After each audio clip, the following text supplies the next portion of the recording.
مساجد کی طرف چلنے کی فضیلت کا بیان۔ حضرت ابو ہریرہ سے روایت ہے کہ حضور صلی اللہ علیہ وسلم نے فرمایا،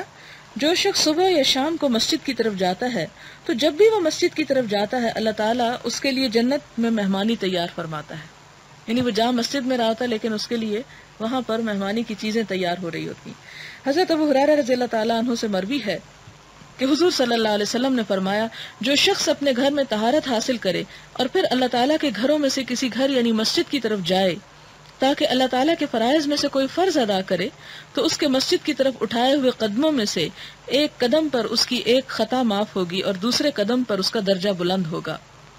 حضرت ابی بن کعب رضی اللہ تعالی عنہ سے مروی ہے، فرمایا انصار میں سے ایک آدمی تھا، میں نہیں جانتا کہ کوئی شخص اس کی نسبت مسجد سے زیادہ دور رہتا ہو اور اس کی کوئی نماز قضا نہیں ہوتی تھی۔ اس سے کہا گیا اگر تم ایک گدھا خرید لو جس پر سوار ہو کر تم تاریکی اور گرمی میں آ سکو تو بہتر ہے۔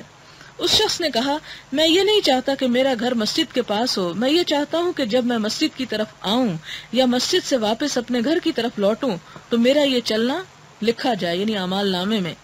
حضور صلی اللہ علیہ وسلم نے فرمایا یہ تمام ثواب اللہ تعالیٰ نے تیرے لیے جمع فرما دیا ہے، یعنی مختلف طریقے ہیں ثواب کمانے کے، اصل بات نیت کی ہے۔